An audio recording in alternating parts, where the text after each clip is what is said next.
नाज़रीन, drama serial दाम मोहब्बत की आने वाले एपिसोड में आप देखने वाले हैं कि कहानी के तार उस वक्त उलझे जब रमला ने घर बचाने की खातर अपनी मुलाजमत छोड़ दी। लेकिन इसकी ये नेकी सास बीना की नज़र में शक बनकर उभरी। तानिया की हमल की खबर ने घर में खुशी की बजाय खौफ पैदा कर दिया, क्योंकि बीना ने उसे सादिया से छुपाने का फैसला किया। दूसरी तरफ फरा की दौलत की हवस उसे घर में चोरी के रास्ते पर ले आई, जबकि मुराद ने पहली बार अपनी माँ की बदसलूकी के खिलाफ आवाज बुलंद की। अब नाजरीन, किस्त का आगाज तड़के की जर्द रोशनी से होता है। पूरा घर अभी गहरी नींद में है, लेकिन फरा की आंखों में नींद नहीं बल्कि नोटों की चमक है। वो दबे कदमों अपने बाप के कमरे की तरफ बढ़ती है। उसके हाथ में वो नकली चाबियां हैं जो उसने माशरे की झूठी चमक दमक के लिए बनवाई थी। अलमारी के लॉकर में चाबी घूमने की आवाज फरा के दिल की धड़कनों से तेज है। जैसे ही लॉकर खुलता है तो जेवरात और नोटों के बंडल देखकर उसकी आंखें फैल जाती हैं। वो ये भूल गई है कि वो सिर्फ पैसा नहीं निकाल रही, बल्कि इस घर के एतमाद की आखिरी ईंट भी गिरा रही है। वो कुछ जेवरात और नकद रकम अपने दुपट्टे में छुपाती है, लेकिन पीछे मुड़ते ही उसे महसूस होता है कि कोई साया उसे देख रहा है। ये सहमा हुआ साया किसी और का नहीं बल्कि रिमला का है, जो पानी पीने के लिए उठी थी। दोनों की नजरें मिलती हैं। फरा की आंखों में खौफ है और रिमला की आंखों में दुख। उधर दूसरे कमरे में तानिया बिस्तर पर लेटी दीवार को तक रही होती है। उसे माँ की बहुत याद आ रही है, लेकिन बीना की धमकी और उसके लबों पर लगे ताले। अचानक साजिया का फोन आता है। ममता की तड़प उसे चैन नहीं लेने दे रही। तानिया फोन उठाती है, लेकिन बोल नहीं पाती। सिर्फ इसकी सिसकी निकलती है। तानिया, मेरी जान, तुम ठीक तो हो? सादिया का इज़्तिराब फोन के उस पार से भी महसूस हो रहा है। तानिया अभी कुछ कहने ही वाली थी कि बीना कमरे में दाखिल होती है और झपट कर फोन छीन लेती है। वो ठीक है सादिया, तुम अपना गुस्सा और मनहूस साए उस पर मत डालो। बीना की कड़वी बातें सादिया का कलेजा चीर देती हैं। बीना फोन काटकर तानिया को वार्निंग देती है कि अगर उसने हमल का जिक्र किया तो वो इसे इस घर से निकाल देगी। अब दिन के उजाले में रमला और मुराद के दरमियान एक तवील बहस होती है। रमला उसे फरा की हरकत बताने की कोशिश करती है, लेकिन मुराद पहले ही माँ के रवैये से इतना परेशान है कि रमला उसे मजीद बोझ नहीं देना चाहती।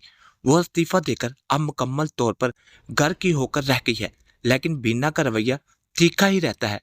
अब नाश्ते की मजीद पर बीना रिमला को ताना देती है। वो कहती है, नौकरी इसलिए छोड़ी है ताकि इस घर के मामलात पर कब्जा कर सकूं। अब रिमला खामोशी से चाय का कप नीचे रखती है और सुकून से जवाब देती है, अम्मी जी, कब्जा वो करते हैं जिनका अपना कुछ ना हो। मैं तो इस घर को अपना समझ कर आई थी। ये सुनकर बीना का गुस्सा सातवें आसमान पर पहुंच जाता है और वो मुराद को पुकारती है, लेकिन मुराद इस बार अपनी माँ की तरफ देखने की बजाय रिमला का हाथ पकड़कर उसे वहां से ले जाता है। यह खामोश बगावत बीना के लिए किसी एटम बम से कम नहीं थी। फरा का अंजाम और पहला धोखा आप देखेंगे। नाजरीन, अब फरा ने जो रकम चोरी की थी वो उसे लेकर अपनी एक सहेली के पास जाती है ताकि उसे इन्वेस्ट कर सके। लेकिन उसे क्या मालूम कि जिस दुनिया की वो तमन्ना कर रही है वो इससे बड़े शिकारी बैठे हुए हैं वहां पर। उसका दोस्त उसे धोखा देकर वो रकम हथिया लेता है। फराह खाली हाथ और रोती हुई जब घर वापस आती है तो उसे पता चलता है कि घर में लाकर खुलने का शोर मच चुका है। इसका बाप अलमारी के सामने सर पकड़ कर बैठा है और बिना सारा इल्जाम रिमला पर डाल देती है। ये सब उस कलंजनी का काम है। जब से आई है इस घर की बरकत चली गई है। बिना चिल्ला कर कहती है। अब फरा कोने में खड़ी कांप रही है। रिमला की नजरें फरा पर है। वो उसे सच बोलने का मौका देती है, लेकिन फरा खामोश रहती है। आखिरकार रिमला अपनी खामोशी तोड़ देती है और वो चाबियों का गुच्छा मेज पर रख देती है जो उसने फरा के कमरे से बरामद किया था। घर में सन्नाटा छा जाता है। फरा का बाप अपनी बेटी के मुंह पर एक जोरदार तमाचा मार देता है। यह सिर्फ एक थप्पड़ नहीं था, बल्कि इसका घमंड का खात्मा था जो फरा ने पाला था। अब किस्त के आखिरी हिस्से में जज्बात का सैलाब आ जाता है। तानिया की तबीयत दोबारा बिगड़ती है और उसे अस्पताल ले जाना पड़ता है। वहां डॉक्टर सादिया को फोन कर देती है, क्योंकि वो इसकी पुरानी मरीजा थी। सादिया जब अस्पताल पहुंचती है तो उसे पता चलता है कि तानिया उम्मीद से है। यह बात उसे उससे छुपाई गई है, तो उसका जबर टूट जाता है। वो अस्पताल के कॉरिडोर में बीना का सामना करती है।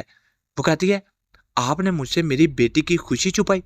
आप इतनी गिर सकती हैं बीना बेगम।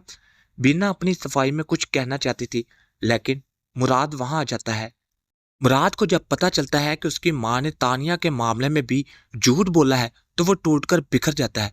वो अपनी माँ से कहता है, अम्मी, आज आपने सिर्फ सादिया का दिल नहीं तोड़ा, आपने अपना बेटा भी खो दिया। कहानी का इख्तिताम अम्मा और सोनिया के एक पुरसुकून सीन पर होता है। अम्मा मसल्ले पर बैठी दुआ कर रही है। वो सोनिया से कहती है, बेटी, जब इंसान रिश्तों को अना की तराजू में तोलने लगे तो वो रिश्तों का सौदागर बन जाता है, मुहाफिज नहीं। सोनिया इनकी गोद में सर रखकर रो देती है। अम्मा उसे तसल्ली देती है कि हर अंधेरी रात के बाद सवेरा होता है और रिमला का एहसास रायगा नहीं जाएगा। नाज़रीन, अब इस किस्त के इख्तिताम पर फराह घर से भागने की कोशिश करती है। बीना तन्हाई का शिकार होकर अपने कमरे में बंद हो जाती है और वो मुराद रिमला को लेकर घर छोड़ने का फैसला करता है। क्या रिमला इसे रोक पाएगी? क्या बीना को अपनी गलतियों का एहसास होगा? और क्या तानिया का बच्चा इस बिखरे हुए खानदान को दोबारा जोड़ पाएगा?